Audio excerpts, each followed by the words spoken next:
Based off your experience with my father, what can you tell me about him?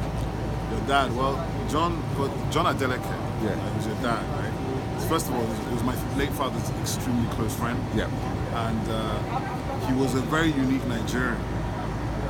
I mean, there's a lot of stuff I know about him. Of course, being your dad, he was a lot older than me. I was young. Yeah. But the earliest things I remember is like, first of all, always smiling. Yeah. Always laughing. He had these cheekbones, you know, and he'd be wearing his what we used to call the French. What's that French suit? The French suit that the French wear. That's how he used to dress all the time. You know, he had the blue one and the white one and the grey one, and he literally used to wear the same thing all the time. Yeah.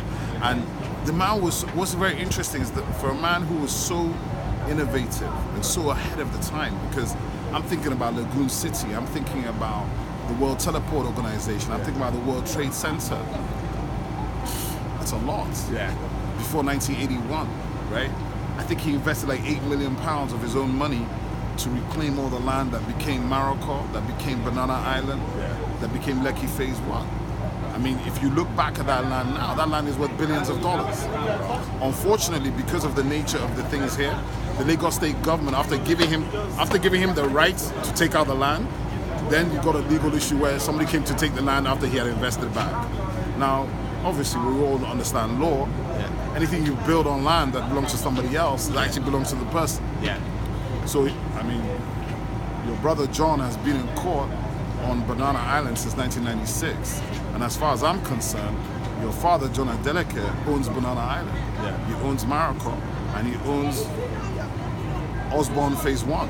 So if I took those 3 tracts of land alone, and we're talking about Dangote and all these people in Nigeria, Adeleke is richer. Yeah. Because that's more prime real estate than the rest of the country.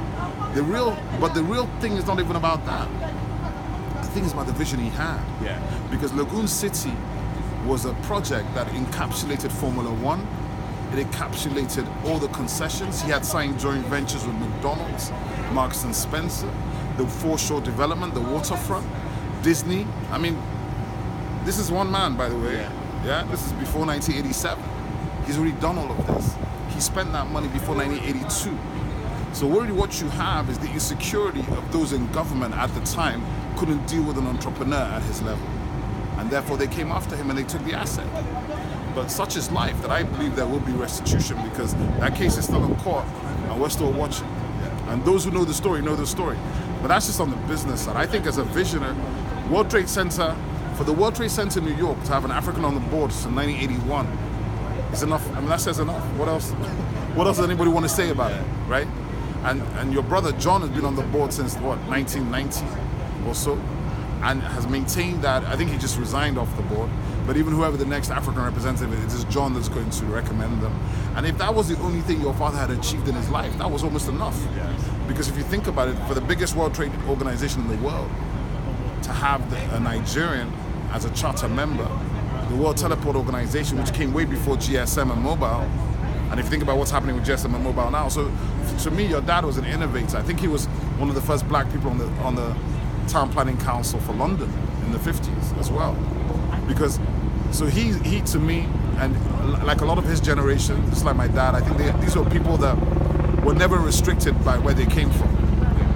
Because if you think about it yourself, think about all the places that he's been to in his life, yeah? So you're his child, and there are other children, but the thing about him is, you know, I always remember, and I always think about the fact that his relationship with my mother as well is, you know, extremely, extremely close. So he had strong relationships.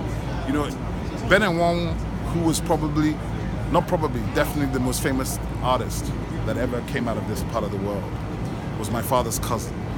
And because my father and your dad were so close, they literally lived opposite the road from each other. My dad, when he left government in 1975, and the military came after him, and he became a persona non grata, and he left. I'm talking, he's the governor of what was 5 states, the entire 5 southeast states. My dad was the governor, right? So that kind of level of power and authority. My father left government with nothing. But of course, that's not the narrative in Nigeria. But he left government with nothing, no money, no assets. Plus, they froze him out. And where did he live when he came to Lagos? He lived with your dad in a 2-bedroom flat in Norman Williams for 5 years. Whatever. I mean, and you think about that. In fact, I even have a letter somewhere where, because my dad is broke, so your dad literally is arranging some kind of salary for him, for a guy who's been literally a head of state, but it's like his brother, man. Hey, look, you're gonna be okay. Yeah. So it's beyond even. I've never really spoken about it, but that's real, and that's what they were. They were brothers. I still have. It's funny. He showed me a picture. Kevin showed me a picture of his mom, right? When he was young, and I was thinking, God, I have a picture somewhere of me and my sisters on a pool table, and I know that pool table is Norman Williams. You know, that snooker table, because I remember as a kid, there used to come. He had this uncle that you get to his house and you could play games. Yeah. You know how it is. There's an uncle that has time for kids. The uncles didn't have any time for kids, right? Your old man always had time for kids. Even from when I was a little kid, to by the time that, if I think about it, the first person I worked for was him. That's at 18, after my A-levels, I came back to Nigeria to do my gap year, and he had me work in the World Trade Center for 4 months in Lagos as a trade assistant, doing trade and research and statistics with the Addis Ababa and the African Union.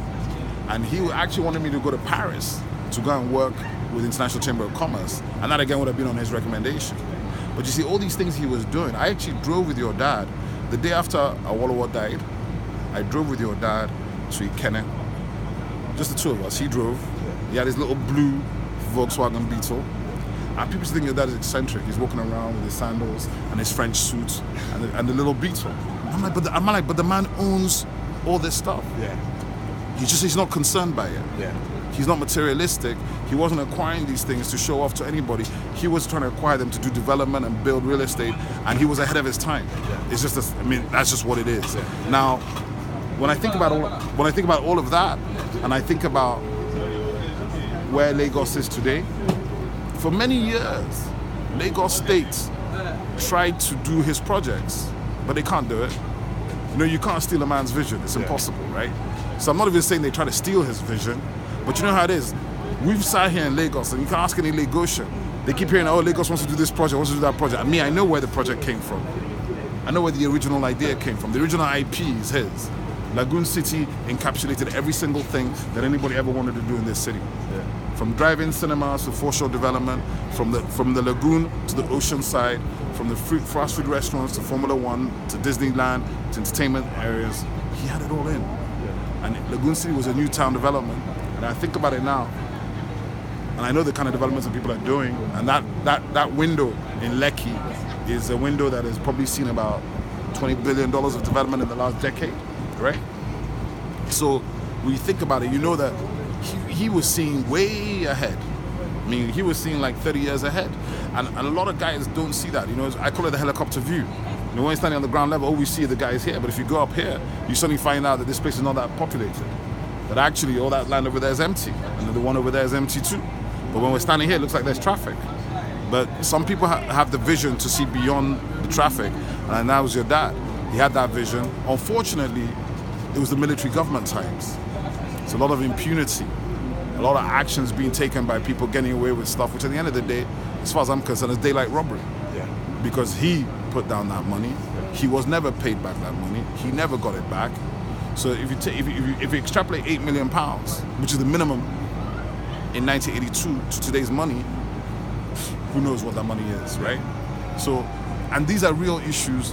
And because maybe your older brother has always been somebody that played by the rules and has gone after the situation in terms of legally and in court, but you know, there's never been a public conversation about it. Yeah. There's never been an acknowledgement that this happened. And for me, that's fundamentally wrong. It's the point of this book. Yeah, it's very important because people know. I'm happy General Danjuma's alive. I wish, actually, I'm going to try and see if it's possible. I'll call him today and see if it's possible for you guys to meet him. Because he would love to meet you guys. Because at the end of the day, the reason why he was chairman of World Trade Center is because my dad asked him to be chairman. Between my dad and MD Yusuf. MD Yusuf is also late. And MD Yusuf was, these are your dad's boys. Yeah? MD Yusuf was from Katsina. He was a crown, he was royalty from Katsina. He was my godfather. One of the greatest men that ever lived in this country. He set up Nigerian intelligence, Nigerian CID, right? He died 4 years ago, 2014. He is the keeper of secrets of this country. And he was like this with your dad. General Danjuma, who rejected being head of state twice, and of course supported Obasanjo twice to be head of state, and this present head of state was like this or that. That's the reason why he's chairman of the World Trade Center till today, right? And the thing about it is that they've never fought this issue, but they know, we know, as far as I'm concerned, and it's important because Nigerians tend not to tell the story, right? And I think what you're doing in telling his story as part of your story is critical, because for you to really know your story, you need to know his story. And when you understand his story and his journey, I think it becomes clear that he was an incredible guy till now, right? I won't lie to you, I was in university when he died. I was speechless. I couldn't understand it. That he walked across to see. He must have been walking either from my dad's house or to my dad's house, because where they live in Norman Williams, dad's on the Sumbo Jibo, it's literally it's a 100-meter stroll, and every evening these guys were together. And all I heard was that one evening like that, he was either going home or coming home, and he got bitten by a dog. He got bitten by a random dog on the street, and took him to hospital. But a week later or something, from the complications, he died. And that, to me, it's just like that in itself is part of the issue of Nigeria. Yeah, that, and you're a doctor. Nigeria, upon all this stuff, we have great potential. We have incredibly intelligent people. We have incredible people who have done all sorts of things. But we've cheated ourselves as a people because we haven't built the infrastructure and the support services to take care of ourselves. So all the Nigerian elites, no matter how successful they are, anything happens, they've got to get out of here. The medical system can't take care of them. And that's a disaster, because he should never have died. I don't care. The funny thing is, one of these things that even till now, psychologically, I never really engaged in the story. I just didn't want to know. Because I'm pissed off. I'm like, why? And I know people that died from broken leg in 2005. How can you have a broken leg and die? I mean, it sounds ludicrous. So to me, I have a certain amount of anger about that, because I feel like he certainly went at least 10, 15 years before his time. And I strongly feel that if he hadn't gone, there's no way they could have dodged him, Like, John came in and did almost the impossible, because John is coming from abroad, he's dealing with these issues, the politics of Nigeria, it's hard. But thank God, my dad was around in those days, Danjuma was around, my mother was around, so he had some guidance. MD Yusuf was around as well. There's some guidance from senior people who could say, okay, look, this is how you're doing it, this is how you're doing it. And he has a personality that's very patient, because to be fair, as far as I'm concerned, it still remains, they cheated your dad, nobody would tell me different. But the funny thing, I think about it, I never heard him complain. I never heard your dad complain. I mean, I knew the story, we discussed it, but it's not like your dad was walking around going, oh, they cheated me, I'm a defeated man. He was on the next deal. I mean, he was like, okay, yeah, I've got this, but actually, this is the one I'm doing, that's the one I'm doing, we're gonna do this, we're gonna do that. So he was one of those guys that was always going forward. He wasn't really bothered about what happened behind. He was like, okay, yeah, but John, I have this, I have that, make sure you guys sort it out, right? Yeah. But not that he's sitting here and he's losing his hair because you're trying to play with him here. And, that's kind of like that's some of the stuff that I thought was really impressive about him. Because if I think about it now, there are not that many people that inspire you out of here. A lot of Nigerians are superficial or materialistic. And that is not very inspirational to me. But he was real, he was down to earth, he had already wielded enormous power and wealth, but he was a common man. I mean, your dad was more comfortable eating granola and bananas and strolling and talking with the ladies on the street. We went to see Awolowo. Awolowo is literally the leader of the Yorubas, right? We went to see him the day after, not to see him, to see his wife, his widow, the day after he died. We arrived at the house the same time as Ojukwu, who was the man who led the Biafran revolution. And Ojukwu made a famous statement that day that, Awo, the greatest president Nigeria never had. So some may say, some may not say. But what I remember that day was Awolowo's wife receiving us as family, receiving your dad next to her as family. Because, unbeknownst to 99% of people there, I don't even know if you guys know, there was a way in which your father had empowered Awolowo. Because when your father was securing his land, yeah, how he had met Jakonde before Jakonde became governor of Lagos, right? Awolowo was his lawyer. Do you understand? So your dad had about 300 properties in Victoria Island and did a transaction where to secure it, and then Awo was the lawyer, and Awo got paid with some land. That Didiolu Estates. I don't know all the details, you have to ask your brother, but these are things that happen. And that's part of the reason why Jakonde knew about your father's foreshore developments before he became governor. And unfortunately, the minute he became governor, his first action is to take the stuff. Do you understand? Yeah. It's like, this guy can't have all this stuff. I mean, it's as simple as that. How can one man have all this stuff? And that's ridiculous. Because what you've basically gone and done is kill innovation. He raised that money from somewhere. Nobody gave him the money. He raised it. He raised risk capital. He got out there. He had this idea. He reclaimed the land. All this reclamation being done around here, he's the first guy. Before the Dutch came and did anything, it's him. So I think that, you know, I was praying that the World Trade Center towers would get built, yeah, in Lagos. And it'll be their delicate towers. Because that's what it should be. Because at the end of the day, it's really in his name, in his respect. Because no matter what anybody says, John can't say it. John is his son. But I can say it. I'm old enough to remember. And we know, and the thing is, most people don't want to, you know how it is, we don't want to acknowledge. We don't like to give it up. It's part of the Nigerian problem. And it's because of this, because of that. No, it's not because of anything. This man, brilliant man, a town planning guy, engineer, architect. These are the things I remember. I remember thinking to myself, and I'm like, by the time, I'm probably 20 and he's 60, 55 at the time. Because my father was 60 in 1996. How old was your dad when he died? It must be, I don't know. 86. Born in 33. Huh? Born in 33, so he was 3 years older than my dad. And he died when, 87, 88? 87. Can you imagine? That's crazy. So he was only just 50, 54, right? And that, you see, that's the thing. You know, even in my head, I thought it was 88. Because 88, I came back to Nigeria. Because I was still in university. I went to university, I was in Nigeria 86. That's when I worked for him. And then 87, I wasn't in Nigeria. 88, I was back in Nigeria. Then again, 1990. So I used to give Nigeria like a 2-year gap. And, you know, that whole situation, even till now. If you can you walk, just for me and for the readers of this book, so that I properly articulate it, just walk us through the steps of how, because I tell people all the time the Nigerian government took our father's stuff, and they're like, okay, how could that happen? If you can articulate, walk us through the steps as to how that happened. What I think happened, yeah. Well, basically, I think the key issue with the land was very simple. I think that before your father went to do the reclamation, he engaged with different authorities. And this thing comes down to an issue between the federal government and the Lagos state government. So initially, I think what happened was that he had done a deal with the Nigerian Port Authority, which is the federal government, okay? And the Nigerian Port Authority therefore has what you call littoral rights over the foreshore, yeah? So everything that's coastal foreshore belongs to them.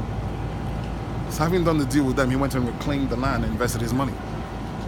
Then, Jakonde becomes governor of Lagos State and says, no, this is Lagos State's foreshore. That the federal government cannot dispose of this thing without authority, without Lagos State signing off. So basically, your father became a victim between Lagos State and the federal, and then Lagos exercised its authority in Lagos. Federal has no leverage to come into Lagos and take it over from Lagos, who are the states, right?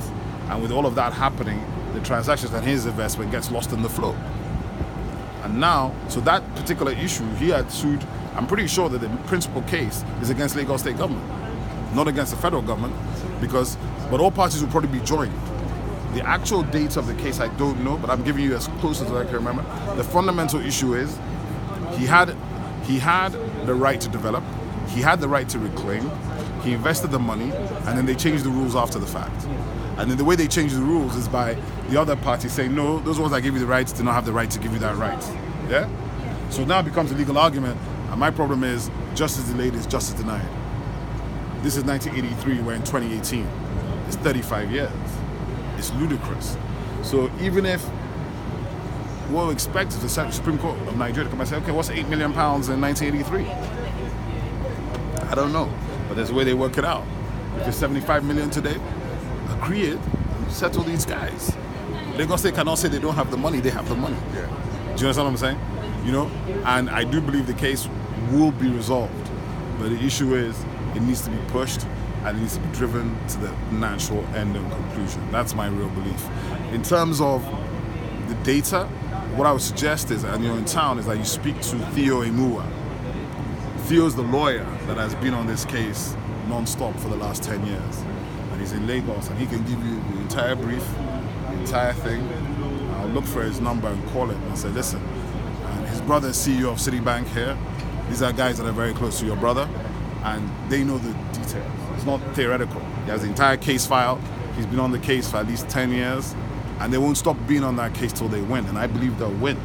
And it's important for your family because obviously it's yours. I mean, the financial benefits, the recognition, you know.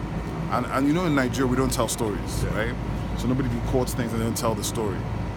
But it's great that you're writing the book, and it's even better that you're going to tell your father's story within your story, because he deserves that. At an absolute minimum, he deserves this story to be told, because frankly, even till today, nobody ever, I mean, listen, at the end of the day, the Nigerian government has been doing trade and investment for years. They never built a World Trade Center. You know, I'm just telling you, there's certain things that, you know, we've been watching, we've been seeing. We're old enough now to know, and no. I think that when I think about it, even I'm sitting here at Social Media Week Lagos in 2018, I think about innovation, and I think that he was on the board of the World Teleport Organization in 1981. I mean, that's how many Africans even knew what teleporting was? You know, the WTO. How many people knew at that time? And what I think is, we take these things for granted, and we shouldn't, because it's not given to everybody. I don't believe anything was given to him. You know, it's like my dad. I don't think these men had anything given to them. I think everything they did and they did themselves. And they went out there, they made mistakes. They had children, they made mistakes, they all sorts of issues in their personal lives. But fundamentally, their fundamental essence is a positive essence. You know, and it's really a legacy that is still strong. Because if this when you're talking to me, you need to, as I'm saying, you're writing the book, I'm just thinking about it, you need to see General Danjuma. Who? General Danjuma. You need to. Is he here now? He's in Lagos. He must be. I'll call him. When I get my phone, I'll call him, because you're doing a book. Nobody that is alive knows your dad better than General Danjuma. He's chairman of World Trade Center since 1981. So every fucking thing that ever happened, he'll tell you. And he knows it. And because he knows it, it's not just that they were friends. Like, see, they weren't just friends. Sometimes you have somebody on your board and he's your friend because he's some big guy you heard of. They're friends. They're the trenches together. Yeah. So it's like, and he's a billionaire now. You know, he's a billionaire. Very chilled. He's old now. He's 82. You know, so I haven't seen him for a while. I missed his birthday. No, he's 80. He's not 82. He's 80. I missed his 80th. But I will actually call him, because I don't know why I wasn't thinking about it, because it was in his interview. Yeah. Call him because I'm thinking about who else.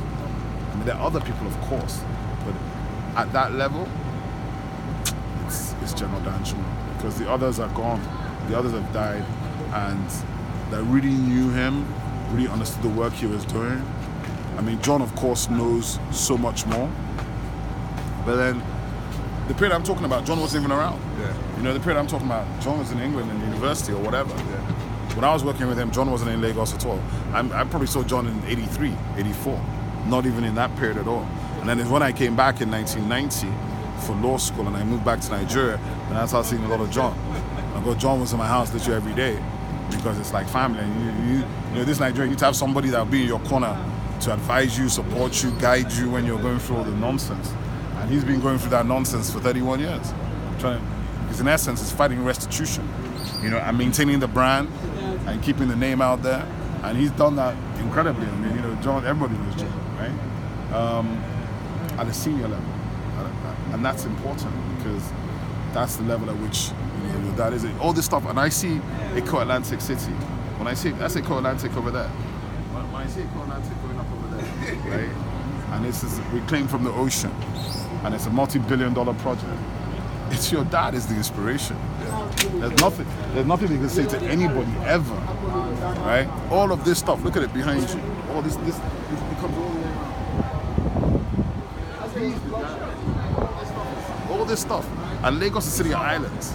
So if you think about that, and you think about what he brought to the table, then he affected everything here and everything about how we live. But we don't really know that in Lagos. Lagos people don't know that. So in telling that story, that's a great way to tell the story and to get the attention of Nigerians. Yes, it's controversial from some people's perspective, but it's truth. I don't care about the controversy, it's the fact. Yeah? Because at the end of the day, if he had had those resources, you guys' lives would have been very different. That's a factor. If he hadn't died in 87 and he had the resources, because the funny thing about it, I mean, I'm on camera, but your dad was a pimp. I just remember your dad as a ladies' man, and I was a kid. But even I knew that this man's personality, because he'd come into a room and every woman is walking towards him. And the crazy thing about him was, I never was looking at my uncle thinking, oh, he's a really good-looking guy. But he was just this guy with this personality. You walk in the room and you're like, and he's always laughing, always cracking jokes. My mom's name is Chinger. Chinger, yeah, you think you're funny? I said, uncle, you know? And the thing about it is, he had that laugh. He had this laugh like a, shit. He had this laugh. He'd laugh like that. Yeah, I'm telling you, he had this laugh. I just thought about it now. It just came to me like, he had this laugh like, China. That's my nickname. But that's my full name, so China's my nickname. So anybody who's close to my dad, they call me China. So he's one of the few, like 5, 6 of them. They're like, China, where are you? Come and work for me. And your dad tried to pay me in 1987 for my gap year. The youth service was paying, if you're doing your youth corps, which you do after your degree in Nigeria, and they were paying about 300 naira to youth corpus as their monthly salary. Your dad went to pay me 2,000 naira, right? I hadn't even gone to university yet. So this was like $1 billion money. Yeah. So I got home, I remember my second day at work, I get home and I said to the man, the guy says to me, my dad says to me, so how much are you getting paid? And like an idiot, I told him. So I'm getting paid 2K. I was really happy that 2K. So have you graduated? I said, oh, wait, what's that? What's your business? He called your dad. I told your dad to reduce my salary. That he hasn't even been to give him 300, like a youth corporate. He hasn't even been to use a man. Then my dad decided that I shouldn't have a car to go to work. I should be jumping the motorway. He's like this local boss. After like 4 days of that crap, I seized all the keys in the house. Nobody's going anywhere. Yeah. No, but those memories are incredible because that's like 16, 17, my gap year after my A-levels, getting ready to go to university. And so my gap year was supposed to be work 3 months with him in Lagos, work 3 months in Paris through him, and then work 3 months, and then go to the University of Nsukka, which is in Nigeria, in the east for 3 months. But I did the first 2 parts. I never got to Paris. I just went back to London and chilled. I said, I've worked for 6 months, it's enough. You know? Then I was going to prepare for my actual university. But listen, I mean... So what role do you think corruption played in it, if any? I'm not really sure it was corruption per se. So it wasn't corruption? It was power. Power, okay. It's power. You see, the exercise of raw power can lead to corrupt decisions, right? So it wasn't particularly corruption of like any endemic corruption in Nigeria. It was more like, you know, your dad is an entrepreneur and he took a risk. And that risk was probably a considered risk, having secured the developmental permits from MPA. But knowing full well, I know your dad, I mean, he probably knew full well that these guys might try. But hey, I've got legal cover, so I boxed them out, right? All that happened is in the days of military government, it's very hard to box them out. So I think it's more about that kind of suasion than corruption. But that suasion is also more difficult to deal with than corruption in the sense of it's not anybody sitting there signing something that's corrupting the process, but executive authority. When you have executive authority and power, and you can take a decision that's going to affect you that is corrupt in a different sense. And that's definitely what happened. Because if they were taking it based purely on the legal issues and purely on the investment and the intention, then there should never ever have been that decision. In the worst case scenario, there must be compensation for the investment made and some land. You cannot just take everything and not return something. So that in itself is a problem. The guy, I mean, as far as I remember, your dad is the guy who calls himself king and queen of Banana Island till today was your father's security. Are you serious? Yes. When he reclaimed the place, he put the guy there with his wife. He said, okay, you guys be staying here as my security. So now they call themselves they're the community king, like the Oba, you understand, the ballet. But ask John, they're your dad's security. Marocco, same thing. You understand what I'm saying? So, you know how your life would be different. He knows he's here. Because if he had Marocco, he had this shit. The Onirus have been sitting here. All this strip here is Oniru. It's the same thing. This is the Oniru strip. If if you guys had this strip, this Oniru strip is worth billions to these guys. I know them very well. They're friends of mine. So I think that is, and to me, that restitution must have come. You know, it's crazy to me to think that I've become an adult. I mean, I'm 50 this year, right? And this thing is still not resolved. And I'm going back, it was already an issue before 87. So that is a problem. The denied and delayed justice is, justice delayed is justice denied. That's something that is a legal maxim, and I think that is a core problem in the Nigerian situation. That really is a core problem. So, Well, two last questions. One, he was a chief, correct? yeah, Explain what that means. He would have held multiple titles, not even just one. First of all, you guys have family in Katsina, right? Your father has family in Katsina, and then where's Obomosho, and where again? Irabidi. Yeah. So your dad, first of all, by virtue and nature of who he was, your father was operating with the heads of states of this country from 1970 down. General Gowon, President Obasanjo, Danjuma, they all know him. They all know him one-on-one. So he was not some random outside guy. First of all, being a chief is the way in which society here recognizes you. So if you were in England, certain titles, I'm a titled man, certain titles, being a chief is like being a lord or a duke. So that's what your dad was. I can't remember his specific titles, but certainly the Oni of Ife, who is in the Yoruba culture, the Oni of Ife is the origin of creation, actually, of civilization, of all man. The last Oni was your dad's boy. Your dad was the guy taking them to party in Brazil. I mean, I'm just, So he was rolling big time always. And he was operating at the peer level with the biggest players. So that's your dad. I mean, but at the same time he was doing it, he's still very low profile. You wouldn't know unless you knew, right? And I think that he was, like I said, he was way ahead. He's an innovator, not just an innovator, he's a risk taker. Because I still think about him putting down that money for that. Because it's the ocean. He was looking at water. I still think it's crazy. You get water, you just decide that, okay, I'm going to sketch this thing and reclaim it and build on it. Who does that? 1981. Which black man does that? None on planet Earth. Nobody.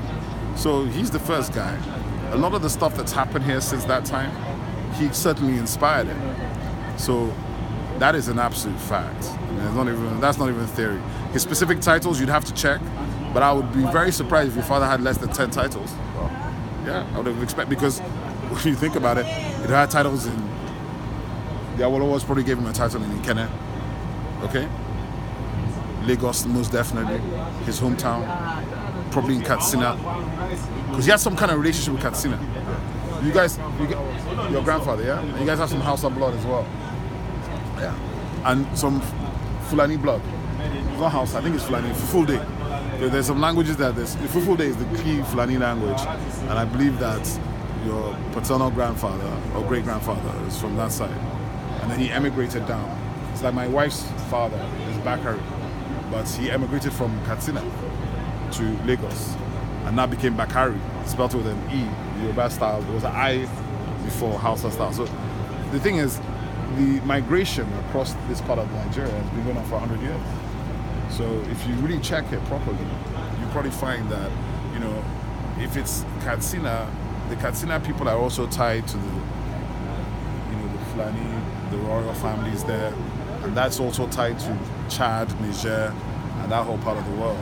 So your dad was one of those Lagosians that was comfortable with all parts of Nigeria. Don't forget, my father is Igbo from the east. Danjuma is a Christian from the north in Plateau, right? Your dad at the same time has his boys from the north. And I think your dad spoke Yoruba. I think he spoke Hausa. Yeah, if I remember very well. So plus Pidgin, which we all speak. That's our lingua franca. So he was a he's a real Nigerian, when most Nigerians have still not understood what being a Nigerian was. Yeah, because he had a multiple experience of the country. He had family all over the place. He certainly had women all over the place. I've got to say that. And that's just who he is. Are you looking for me? All right, cool, man.